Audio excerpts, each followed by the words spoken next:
Hello and welcome to Maiden, Matriarch. My guest today is Rod Dreher, Substack writer, author of many books, including his latest, which is called Living in Wonder, Finding Mystery and Meaning in a Secular Age.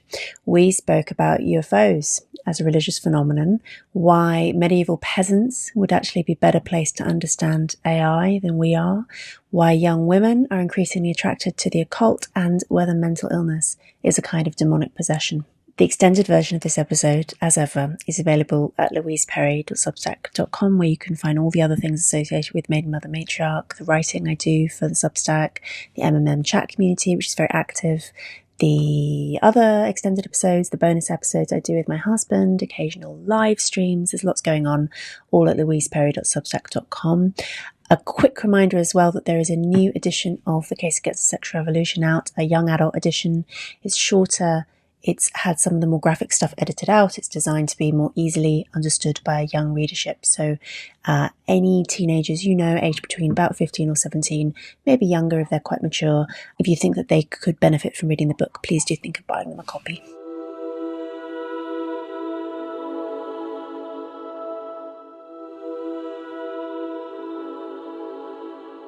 Rod, should we jump right in and start talking about UFOs?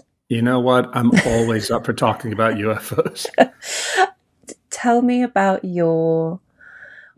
tell me about why you became interested in UFOs. You write about this in your latest book. Right. Well, I had always thought that the whole UFO story was lunacy. I thought maybe there's something there, but come on, serious people don't pay attention to that. And then as I was finishing my book, Living in Wonder, I got an email from a serious journalist friend whom I respect very much in Rome. He covers the Vatican. He said, listen, I know you think the whole UFO story is silly, but I'm telling you, there's a lot going on there that you better pay attention to, in part because it is a religious story. I said, okay, fine. What should I read?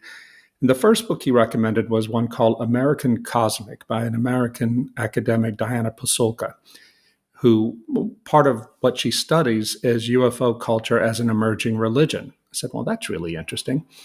And what I found by reading Pasulka's book and then going on to other books is that the UFO narrative has progressed immensely since I last paid attention to it. I mean, my idea of UFOs were stuck in season 1 of The X-Files back in the early 90s. It turns out that there are a lot of people in serious high positions in the U.S. government, in the military, in Congress, in the intelligence agencies, as well as in tech out in Silicon Valley, who take it very seriously. And nobody knows really, or they haven't told us, what this stuff is. But that it exists is undeniable. In fact, when I was at the ARC conference in London recently, I ran into Eric Weinstein. He's a physicist, an atheist, a progressive, and he runs Teal Capital. He's a venture capitalist too. And I had been told by a mutual friend that Eric had been red-pilled about the whole UFO story by talking to whistleblowers from the U.S. government and U.S. military. So I took him aside and I said, all right, what do you think this really is? And he got very, very guarded. And before he answered, he asked the people in the group around us, there were maybe 4 other people there, he said, how many people know who Jake Barber is? I was the only one who raised my hand. Now, that was a tell because Barber is a celebrated whistleblower, former, I think, special forces, who claims and has video indicating that he was part of a retrieval of a crashed so-called alien craft. And if you ask anybody who follows a narrative, they all know who he is and they know he's fairly credible. But nobody else did because this whole story is not being covered by the media. That's why I myself didn't know how serious it was. Anyway, Eric Weinstein said the decision tree has come down to 2 choices, 2 hard choices. One, the UFO story is either a massive, multi-generational, incredibly expensive psyop run by the government and multiple governments for what reason we don't know, or these are aliens, or this is something mysterious. His point was, this is real. We can't deny it. Anyway, learning about all this sort of thing before I wrote my book made me take it seriously. And I tend to think that, and I say this in the book, that it's ultimately demonic. I could be wrong about that, but the fact is, attention must be paid, and I believe it needs to be paid in the sense of re-enchantment, because there are a lot of people who may not believe in God of any sort, but they do look to the heavens for enlightenment and deliverance from the so-called aliens. One of the big things, too, I learned, Louise, was that most of the people who were most informed about this within the different agencies and so forth, they don't believe these are extraterrestrials from other planets. They believe that these are some sort of interdimensional, higher intelligent, non-human intelligence that who are communicating with us. And from a Christian point of view, and I am an observant Christian, this looks and sounds an awful lot like demons. But, again, nobody really knows. Or angels. Could be, but they don't behave like angels. One of the most interesting things I read about this comes from a guy named Jacques Vallee. He's sort of the eminence grise of the whole UFO world. He's in his 80s, lives in Silicon Valley in San Francisco, and he made his money in helping build early computers and then as a venture capitalist. But he's been exploring the UFO world for many, many years, for decades even. In fact, if you saw the Spielberg film, Close Encounters of the Third Kind, there's a small character played by Francois Truffaut, just an unnamed French scientist. That's based on Vallee. And in his 1969 book, Passport to Magonia, Vallee, who is not a religious believer, he speculates based on his investigations of these sightings, of these claimed experiences. He says that whatever these are, they do not mean humanity any good, because these experiences are often quite traumatic for people, and not just traumatic because you have a sort of ontological shock by, oh my God, I'm being visited by aliens, but they cause harm to people. And Vallee speculates that whatever they are, these are just entities that have been appearing throughout human history, and they've been captured in folklore of cultures all around the world. But now they are appearing as aliens from space, because that's exactly what you would expect in a scientific and technological age. It's a fascinating theory. And in fact, Diana Pasulka writes about going to see Jacques in his apartment and talk to him. And she was surprised when she got there to see that this man, not a Christian, had a shelf full of books about angels and demons. And he said, look, this is just part of the investigation. And he gave her a book to read, or he didn't give her his copy, but he said, you need to get a copy of this book if you can find it. It's important to the investigation. And the title of the book was Satan. And it's a mid-20th century, as far as I can tell, I found a copy online, mid-20th century collection of theological essays published by a Carmelite Catholic publishing house about different theological aspects of Lucifer. And I can't know what Jacques Vallee meant by that, but this man believes that the entity that Christians call Lucifer is somehow behind all this malignant superintelligence who is there to manipulate us. And I know it sounds bizarre. I took none of this seriously until my friend tipped me off that you better start paying attention, because some really important people are paying attention.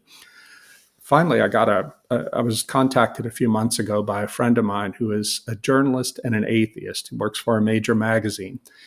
And he started writing about investigating the whole UFO phenomenon, because he said a friend of his from college fell into a UFO cult, meaning they worship the aliens as some sort of semi-divine beings. And my friend, the journalist, was like, how does this happen to an intelligent person in this time? And he said, what struck him when he went to Congress, talking to people in Congress who were working on this issue, as well as in the military and the intelligence services, he was struck by the candor with which they all told him on the record for his story that, oh yeah, this is real. And they all told him this too. They said that these are not extraterrestrials. These are some sort of interdimensional entities. And he said, I looked at them at one point and said, why are you telling me this? Why are you telling me? I'm just a reporter.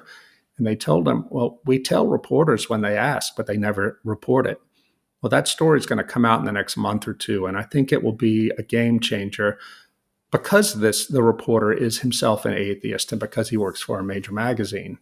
Is it possible that, does anyone in this world take the view that maybe these are from other worlds? I mean, given how large the universe is, that fits within the rationalist and materialist framework, and that they have been visiting Earth continuously through human history and have been assumed to be angels and demons, or whatever cultural specific entity. Does anyone offer that kind of materialist explanation? Yeah, some do, because most of these people are materialist deep down. But the crazy thing about this phenomenon is it does seem over and over, we have examples of it interacting with our consciousness. I tell a story. The first story in my book, Living in Wonder, is about a man, a lawyer named Nino, and he's in his early 30s. He contacted me because he's a very serious Catholic, and in fact, a conservative Catholic. And he told me that when he was a teenager growing up in rural America, he was driving his pickup truck one day down a road, and he saw this giant, what looked like a spacecraft, hovering silently over a field. He pulled over, looked at it, and then said, this is insane. And he drove off, never told a soul about it because he was afraid they would think he was crazy. 7 years pass. He's sitting in a major city studying he's in law school. He's studying for a test. And suddenly, he said, a bare wall in his kitchen turned into a portal and began to opened. And through it came two shimmering humanoid beings that looked like they were made of flowing energy. And they began communicating with him telepathically. And it was nothing significant. They said things like, a bird is about to land on your windowsill. Then that happened. A car is about to backfire on the street. That happened. And then they disappeared. Well, he drove himself straight away to the hospital and demanded a blood test, demanded a brain scan because he thought he was losing his mind, but he was fine. These things kept returning with some regularity. He said usually around times of intense emotional distress in his life. Then when he got married, they showed up again and his wife saw them, so he knew it wasn't a hallucination. When he reached out to me, he and his wife had been on vacation in Colorado and rented a cabin and had experienced the sort of poltergeist activity that is frequently reported around these entities. He didn't know what to do. And he asked me for help. He said, I'm afraid to go to my parish priest because I think he'll think I'm nuts. Well, I asked him, I said, Nino is his name. I said, you're a Catholic. Did you ever pray in the presence of these things? Well, yes. And what happened? Well, they went away. I said, did that not suggest to you there could be something demonic about this? And he said, I never thought about that because I assumed if they were demons, they would want to fight me.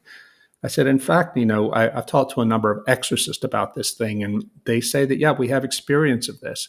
I think you should go to your diocesan exorcist. So he did. The exorcist was not surprised by this. He had heard of this, and he prayed over Nino. The phenomenon stopped. I actually met Nino once when I was at a conference in his city. He came out to meet me, and he seemed like the most average, normal, buttoned-up conservative lawyer. He said, those things thought they were going to drive me away from Christ, and in fact, they've made me cling closer to Christ. Now, I started my book with that story because most people reading a Christian account of re-enchantment, of miracles, and that sort of thing might expect me to talk about, something more conventional. And there are plenty of those stories in my book. But what I wanted to convey to the reader is that this era of re-enchantment that we're going through now is beyond anything to do with the merely Christian. These things are happening more and more, and people are becoming less afraid to talk about it. And because of the internet, we all know more about these things. Louise, I think that attention must be paid. I know that the UFO chapter of my book, it's only one chapter, but it's the one that's getting the most commentary, not only because UFOs are being talked about a lot as more and more disclosures are coming from the U.S. Congress, but also because it's freaky. And there are some people who would like me not to talk about it at all. But I just don't think we can, because even though my book is mostly about positive enchantment, about ways to find a way back to God, or at least a sense that the spiritual life is something real that we can access, we can't talk about positive enchantment without also talking about dark enchantment of the occult, technology, psychedelic drugs, and this emerging cult of UFOs. Because one of the things I found out too, and this is really freaky, a lot of people who are involved in AI, developing AI, believe that it is a sort of high-tech Ouija board through which these higher intelligences are contacting us. There's a woman in Diana Pasulka's most recent book, Encounters. Diana identifies her only as Simone, but I found out that she's a woman named Simone Plante. She is an AI researcher and a venture capitalist who funds and gets funding for AI projects. And she's also someone who channels these entities.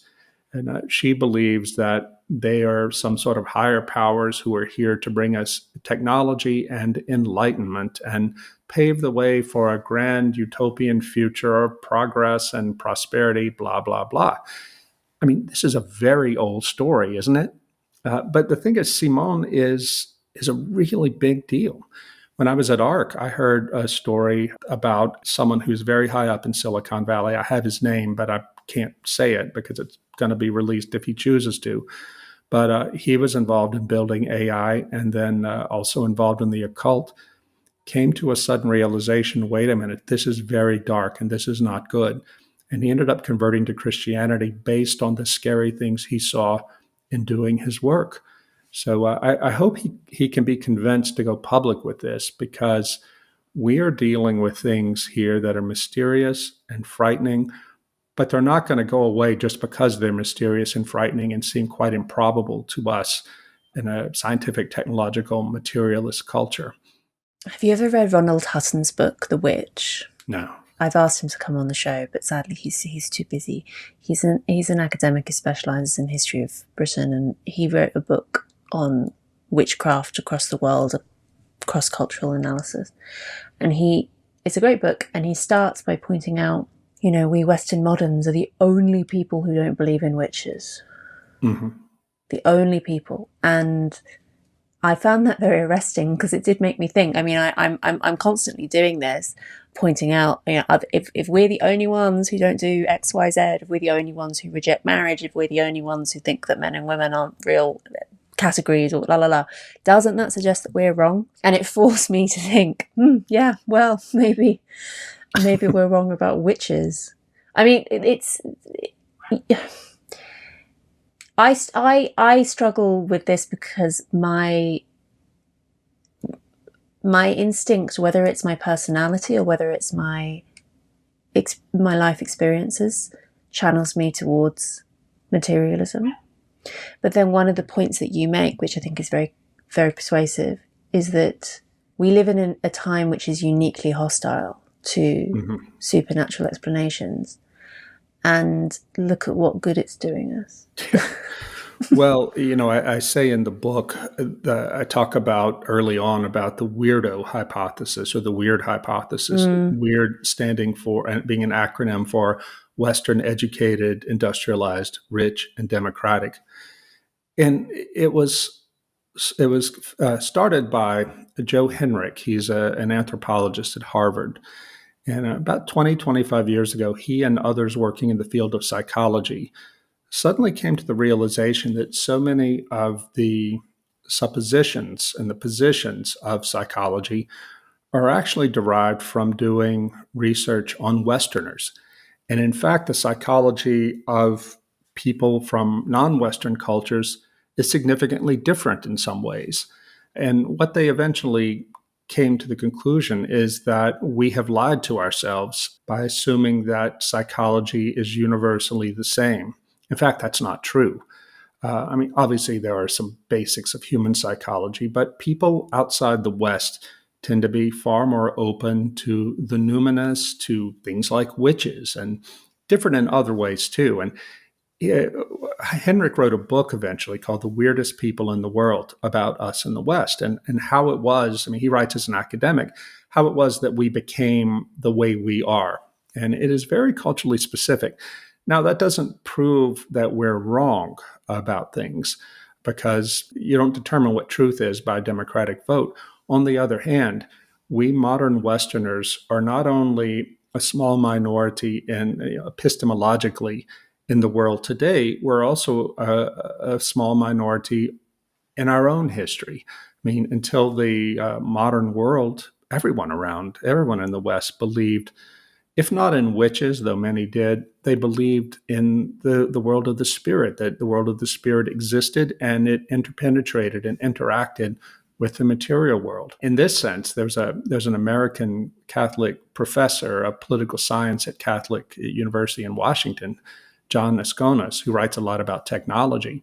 He told Mark Andreessen recently, and Andreessen brought this up on the Rogan podcast, that a medieval peasant would be more psychologically capable of dealing with the things that are coming at us very fast in this world, having to do with AI, than a modern person. Well, I asked John, who's a friend, I said, what did you mean by that? He said that a medieval peasant believed that he lived in a world of spirit and that there were intelligences and entities all around him that he had to exist with. Some were good, some were not, and you had to be careful and you had to protect yourself from the bad ones. And this was just part of his life. But in the far side of modernity, where we all live, that has all been swept away. And so I think what John meant by that was that as we move into the world of artificial intelligence, when we will all be dealing with apparent entities, whether you believe they're sentient or not, doesn't really matter. They at least are super intelligent and have the appearance of sentience. And we're not prepared for how to deal with it. I mean, you may have seen that story in the New York Times recently about a 28-year-old woman who's married, but she spends 40 to 60 hours a week online communicating with her AI chatbot lover named Leo. And Leo gives her the things that her husband can't give her. And her husband doesn't really care about it because he's got his pornography. And I found that really interesting, that this, and deeply disturbing, because here you have this married couple who are losing themselves in these virtual worlds. Now, the wife knows perfectly well that Leo is just a machine, just an emanation from a large language model. Nevertheless, she's spending 40 to 60 hours a week and a lot of money on this entity, and so I think this is sort of what John Asconas was getting at, that we don't really know how to interact with this stuff. We're so prone to just accept whatever new technological thing comes at us. We don't ask ourselves, is this good for us or bad? We just accept it because it interests us or gives us something that we want. And describing such entities as demons conveys the true sense of them better than really any other word. Yeah. Who's really good about this is Paul Kingsnorth, the English novelist who moved to the West Country of Ireland, and he converted to Orthodox Christianity, but he's really, really smart about technology. And whether you take it literally, that these are demons coming to us, or you take that as a metaphor, the effect is the same. They're stealing us from ourselves and from each other. And Paul's pretty radical about this stuff. He won't have smartphones in his house, and he appreciates the paradox that here he is railing against what the internet does to us, to our consciousness, to our societies, and so forth, while typing them out on a laptop. But there's just no way to avoid that. Nevertheless, the fact that Paul admittedly is something of a hypocrite doesn't mean what he's saying isn't true. And look, I know it myself. I'm a writer. I make my living online. And yet, most of the people I'm closest to don't live in my city here in Budapest, in Hungary. They live all around the world. And we have intimate conversations over Signal or, social media. But that's not the same as being embodied, the flesh and blood people. I don't know any of my neighbors in my building. And there's something really crazy about that. Many of you will know that Christianity is a subject of fascination for me, and the role of Christianity in shaping the modern world is a theme I return to again and again on the podcast. My view is that we really can't understand the world or ourselves without getting to grips with it, which is why I'm very glad to point you towards a new online course called 321. It's an introduction to Christianity that's imaginative, thoughtful, engaging. It assumes absolutely no prior knowledge. It's presented by the wonderful Glenn Scrivener, who has been a guest on the MMM podcast previously, and I've also been a guest on his show. Glenn presents 8 video-led sessions which are based around some beautiful animated stories that illustrate the Christian message. You can check it out for free at 321course.com/MMM. Just enter your email, choose a password, and you're in. There's no spam, there's no fees. Just visit 321course.com/MMM. And now onto the show. I think of this often as well in relation to mental illness, because I think that this is now hard science within the psychiatric community, that this idea of chemical imbalance causing depression is deeply outdated and actually recalls more than anything imbalanced humours, I think, right? And yet it is something that people latch onto, and these very simplistic biomedical models of mental illness and distress are very dominant in the modern West. But I think often that actually the better way of conceptualizing what happens to people when they're in profound states of distress is to think not in terms of chemical imbalance, but in terms of demonic possession. And actually addressing it in that way is more likely to solve your problem too, because we all know, well, we should know that SSRIs, like, they don't work any better than placebo. It's not like modern Western medicine is actually able to solve this problem. After the book was published, around the same week the book was published, I was at a conference in Chicago, and my confessor was there. He's an Orthodox priest, Father Nectarios, and he's also a trained exorcist. And I invited him to my hotel room to hear my confession. And when he was done, I said, listen, I have to ask you something. You probably won't think this is weird because of your line of work, but it's weird for me to ask. I told him that I've been struggling with depression for a long time. You know, my marriage went bad around 2012, and my wife finally filed for divorce in 2022 after an excruciating 10 years. And after I was depressed during that time. I was depressed after the divorce.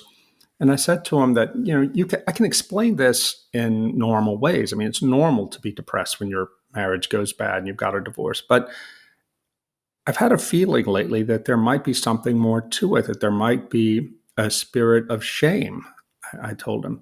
And I said, I've had this since I was a kid. I've had this deep feeling because that I was never good enough for my father. And I said, look, I could be crazy here, but would you mind saying a prayer over me that if there is a dark spirit of shame oppressing me, that it would go away? He didn't flinch. He said, of course. And he prayed over me for about 20 minutes. I don't know what he said. I couldn't, he was mumbling. He had a prayer book. I just sat there and just sort of trying to be quiet and pray. And he finished. We said goodnight. I went to bed. Louise, the next morning when I woke up, I was in a different world. It felt as if a heavy weight that had been over me for as long as I can remember had been lifted. It felt like I'd come out of the shadows. I was changed. I was profoundly changed, and it didn't go away. It hasn't gone away. Now, you could say that, well, the priest just put a suggestion in your head and you got rid of it. You might say that, but I don't know what he was saying, I said that if there is a spirit, sure, he's an exorcist, he can get rid of it, but who knows? Well, it worked. And what it did was it gave me a sense of breathing space where I could work on the problems really resulting from, the more normal problems coming out of divorce and depression. But that's just not the sort of thing that I was eager to tell people. But I thought, you know what, if it really happened to me and if I really experienced a sustained positive change because of this, I really should talk about it. And if people think it's bonkers, well, I don't care. But I've known people, like I tell a story in Living in Wonder about this couple I know in New York. I call them Nathan and Emma, though that's not their real names. I had known them when I lived in New York in the early 2000s. Very faithful Catholic couple, very politically conservative, very conventional. They lived on the Upper East Side. I think Nathan is a stockbroker. And but I lost touch with them when I left New York. Well, fast forward 15 years or more, and I'm in Louisiana where I was living then. My phone rings. It's Nathan. I hadn't heard from him in forever. And he told me, he said, look, I feel like I need to let you know what's happening with Emma. I'm like, okay. He said, well, there's no easy way to say this. She's possessed. And I laughed. I'm like, well, what do you mean she's possessed? He said, no, I'm serious. And I won't tell the whole long story here, Louise, but he said that she had been really depressed after the birth of their most recent child, and she tried to kill herself. When she came out of the psychiatric hospital, a nun that they knew invited her to come along to a healing prayer service with a Catholic priest who had a gift of healing. As the priest was praying over her, voices started coming out of her, the classic exorcism thing.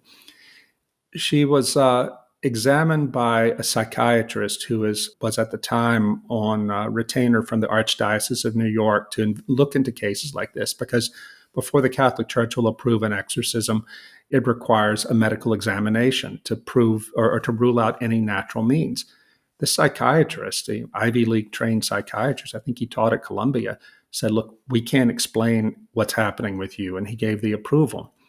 Well, she never was able to get the ritual exorcism, but there was a priest who was helping her. And they were able to find out that her grandfather back in Italy had been a high-level Freemason and an occultist.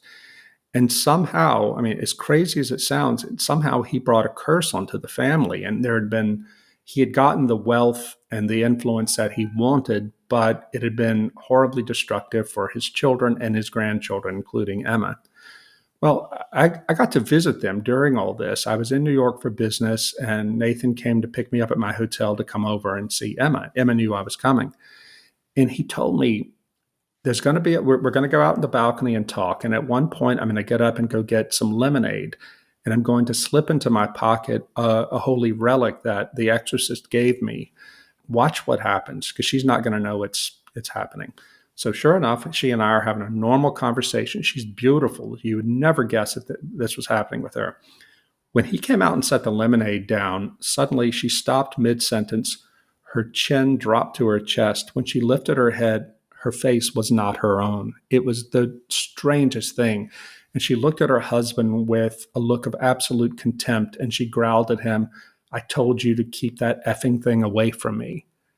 Then her head dips back again. She lifts it up, and she's back to herself.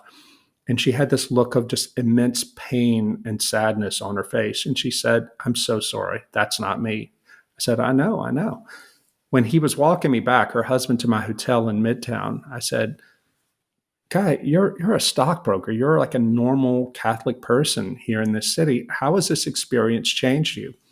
He said, Rod, when I walk the streets now, I realize that there is an intense spiritual battle going on all around me, but nobody can see it. And I offer that story in the book to say that, look, this is not just something that happens to people in Haiti or in Africa or in New Guinea. It happens even on the Upper East Side of Manhattan to people who are good, normal, church-going people.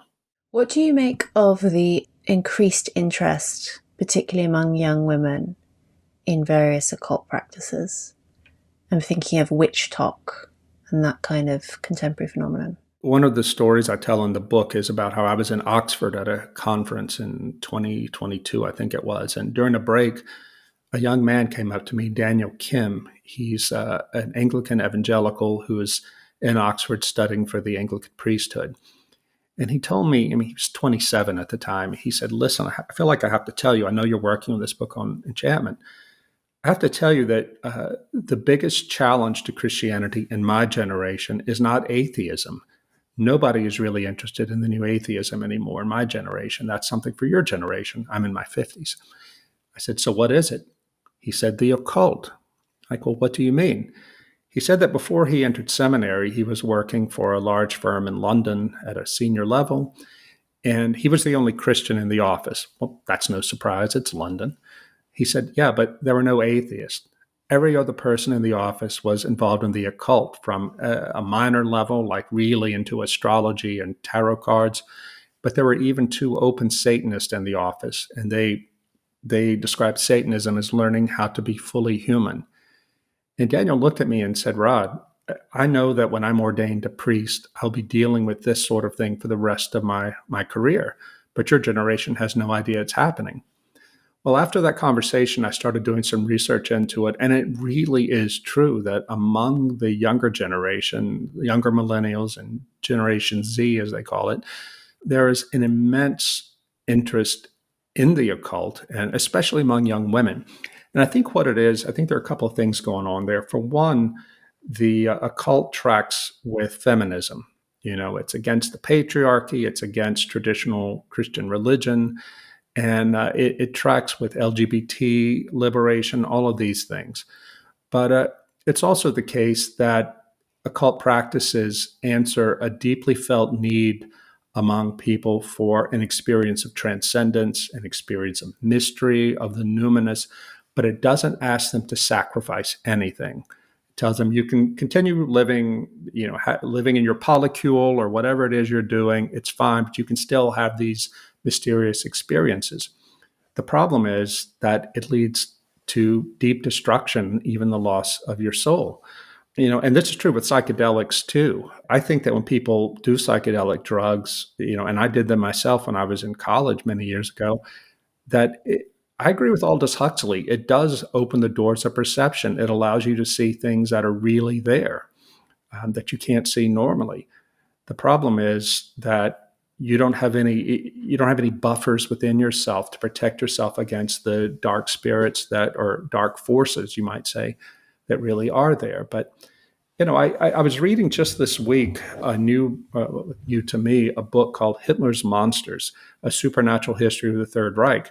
And it sounds like a tabloidy title, but it's actually an academic book from Yale University Press about the role that occult culture and spiritualism played in pre-Nazi Germany and in Nazi Germany. What I found from this was that even before the First World War, but especially after the First World War, German society was so shattered, and the Christian faith, traditional Christianity, had no real power among the people there, that they were searching for something that felt more real to them. And so they turned to various forms of the occult, and it often took the form of returning to ancient or old pagan myths. And of course, we all know what the Nazis did with that. I don't need to lay that out. But what really struck me about reading this book is that we are in a similar place today. People either don't want to go to the church looking for enchantment, or, and this is the fault of Christians, they can't really find it there, because so much church life is about, learning how to be a good person, be nice, be moral, be happy, be politically engaged from the left or the right, and so forth. But the heart of religion, which is the perception of the living God and the perception of the spiritual world, that's not something that a lot of churches are really that interested in today.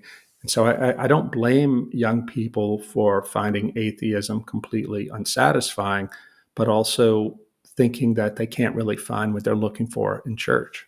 It seems to me that a lot of the people who are attracted to modern versions of occultism, astrology is another example of this, right? Right. Very, very popular among young women.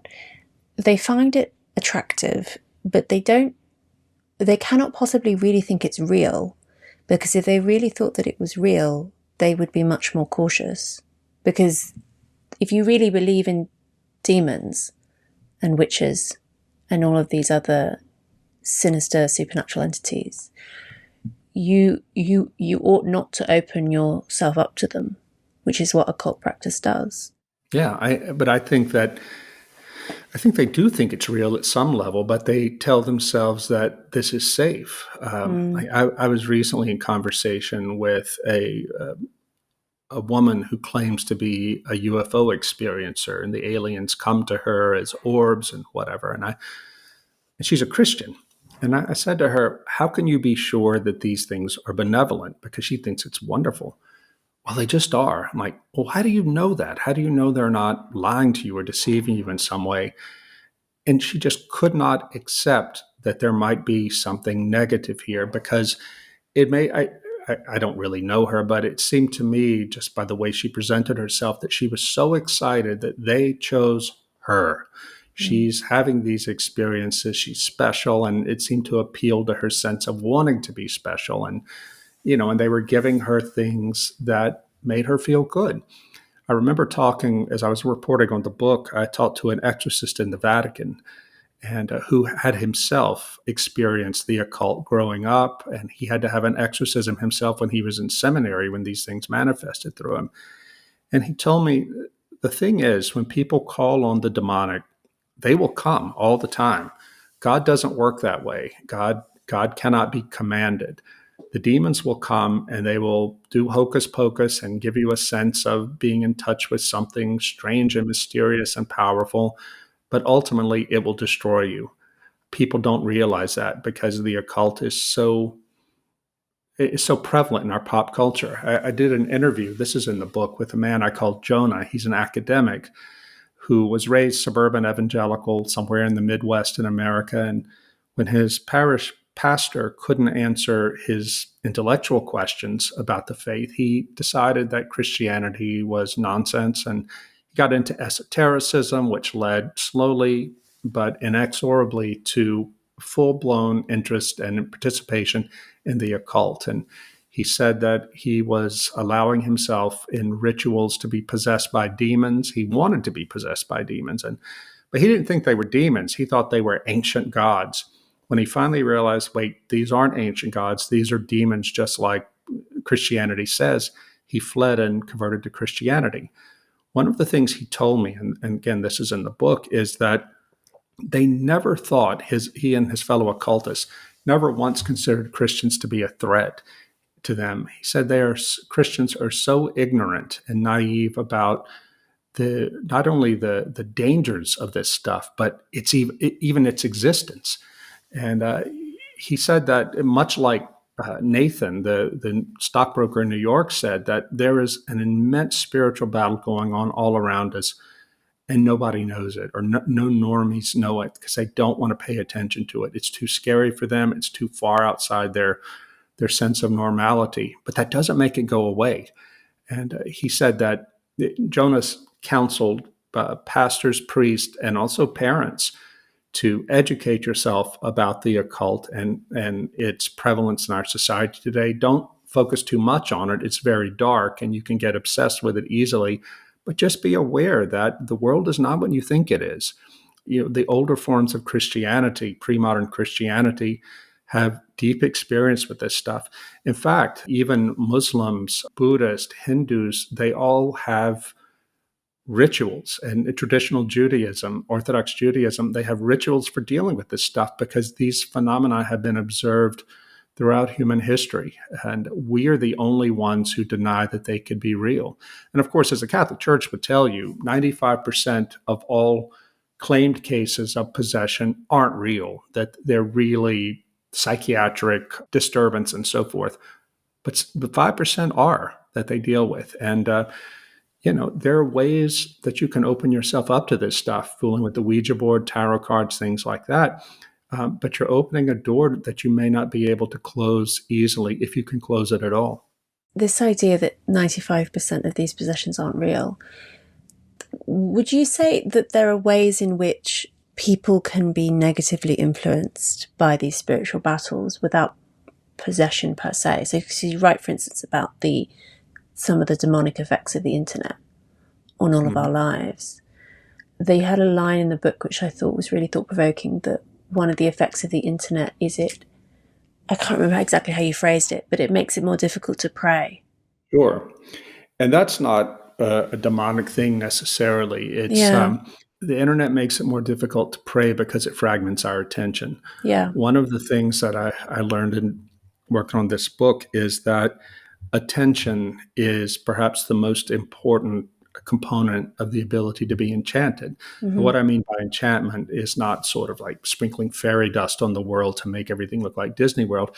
I mean, rather the sense that the world is filled with spirit and meaning and purpose, and that we can have some access to it. It turns out the great Ian McGilchrist, he's one of the heroes of the book, the British psychiatrist who writes a lot about culture and brain hemispheres. Ian says that what we pay attention to calls into being our own realities. Now, he's not saying that reality is whatever we imagine it to be. Rather, he's saying that for each individual subject, what we pay attention to is what seems real for us. It's the world we live in. He says that the inability to focus attention makes it harder and harder for us to have control of ourselves.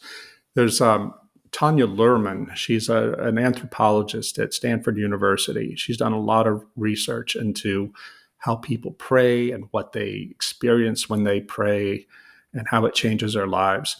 And she's been able to document as an anthropologist that prayer really does change people. And she talks about how the ability to focus attention has everything to do with the quality of your prayer. That when you're able to focus attention and to become immersed in your prayer, then you become able to perceive what she calls the invisible other. Now, she also talks about pagan communities too. In fact, she said her first book, when she was doing her graduate work, she was immersed herself in a pagan community of witches in the UK. And she was just studying them as an anthropological student. But she saw things, and things happened to her, like something, her computer was in her backpack once, and she felt a surge of energy pass through her, and it caused her computer to catch on fire on the tube. And she also saw druid-like entities appear at her window one night. And I have no idea if she has any faith commitment at all. She's very careful not to disclose that. But what she does say, and she's a very serious anthropologist, is that something's going on there. And if you want to access this world of the unseen, it requires being able to focus your attention. Well, the internet, as we all know, as we all experience, it is a machine for fragmenting your attention. We've all had the experience of finding it much more difficult to read books, to sustain reading, if we spend a lot of time on the internet. I mean, this is one of the banes of my existence, but I don't know a way out of it because I have to do this for my job. Nevertheless, prayer is more difficult when your attention is fragmented. I tell a story in the book about how in 2012 I was diagnosed with Epstein-Barr, which is mononucleosis. My rheumatologist said, well, it has to do with chronic stress, because I was going through a really difficult time with my mom and dad and my family. And he said, you have to leave Louisiana or you're never going to recover. I said, well, I can't leave. My parents are old. I'm their only living child. I need to be here. He said, well, you better find peace some way or you're not going to recover. Well, at the time, my parish priest, I started going to therapy, and it wasn't doing a lot of good, but my parish priest recommended that I do 500 Jesus prayers a day. And the Jesus prayer is a traditional Orthodox prayer. It's very simple. It's, Lord Jesus Christ, Son of God, have mercy on me, a sinner. But if you do it in the proper Orthodox way, you quiet yourself, you sit in a quiet place, you clear your mind as much as possible, and you breathe in slowly. You pray silently. You breathe in, Lord Jesus Christ, breathe out, Son of God, breathe in, have mercy on me, breathe out, a sinner. He gave me a prescription, so to speak, of 500 Jesus prayers every day. Would require an hour of that sort of deep contemplative prayer. Louise, as sick as I was, it would have been easier to walk 6 miles into town than just to be quiet for an hour a day. But I did it because I felt I had no choice. I was desperately ill. It was one of the hardest things I've ever done to try to still my own mind, but I did it. I persevered. And after a couple of months, I could tell that I was growing quiet inside. It became easier to pray, and I was growing more still inside. And after a while, I got well. And when I was well, I said to the priest, how did you know that's what I needed?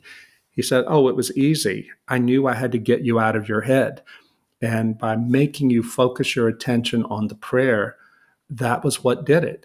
Now, he would also say, and so would I, that the Holy Spirit had something to do with that. But even leaving the theological aspect aside, the simple fact of being able to sit for just an hour a day, focusing on nothing but prayer, calmed me and made me better able to deal with the real world problems I was struggling with my family.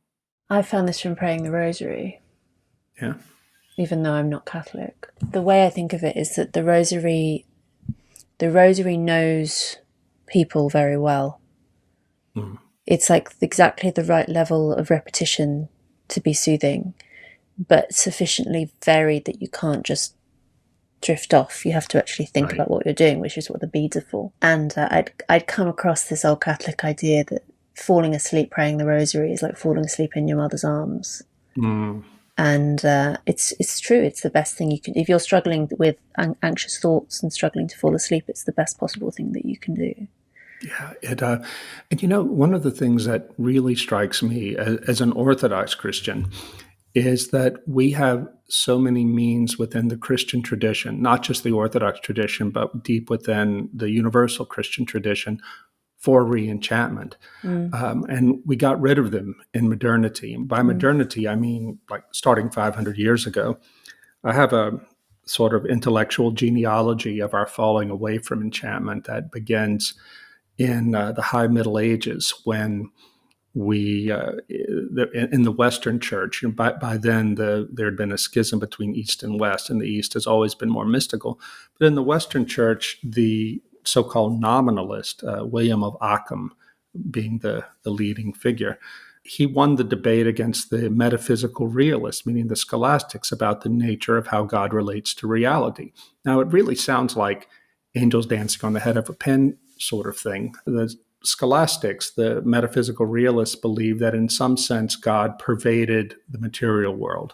But the nominalists believe that no, God is completely separate, and if the material world has any value at all, it's because God has looked on it from outside and decided this is valuable. Well, we might wonder now, what's the meaningful difference? But over the centuries, this had a tectonic effect.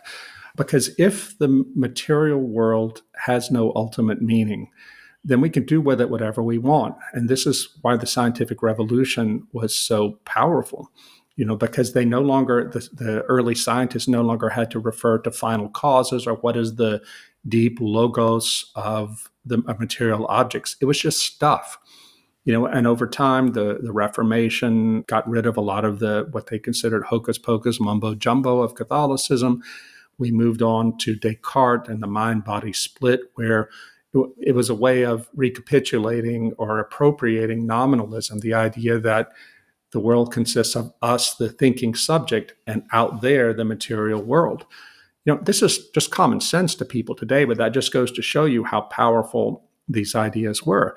And as we know, through the Enlightenment and in the 19th century with the rise of Marxism, the 20th century of psychology, the world became disenchanted in that particular way. People ceased to believe in Christianity, or if they do believe in Christianity, it's a form of Christianity that is very rationalistic and has been stripped of mystery and meaning and power in the way our ancestors for the first 1,000 years or 1,200, 1,300 years of Christianity believed.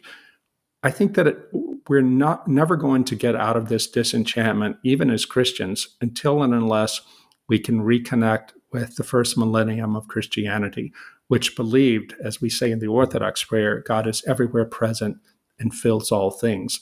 The mechanism by which he does it, that's one theological thing that separates East from West. But the fact that matter does have meaning is crucial, that it's not just stuff. It is part of a deeper whole that is held together in God and through God. I'm speaking as a Christian here, but I think that even if one is not a Christian, one still suffers from the effect of the disconnection between matter and meaning and purpose. If you read the novels of Michel Houellebecq, who's a difficult author to read because he's so profound and prophetic about what a world without God, without meaning looks like. And I think that if all you have to do is look around at modern society and see what have we actually been liberated from. The episode is not over. there is another maybe 30 minutes of content, but it is behind a paywall.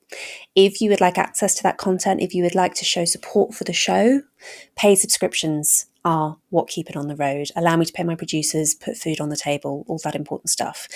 The extended version of the podcast is available at my Substack, louiseperry.substack.com. That's where you can also find, as I say every week, bonus episodes, extended episodes, the MMM chat community, all of this. Please sign up for a paid subscription. It makes such an enormous difference to my ability to keep producing the podcast and grow it even bigger, produce more episodes, all that good stuff. There are other ways that you can show your support for the show as well. You can rate and review us on Apple Podcasts. You can like us on YouTube. You can tell your friends and family how much you like the show. If you find it valuable, all of these things make an enormous difference to our ability to keep making it. Thank you so much.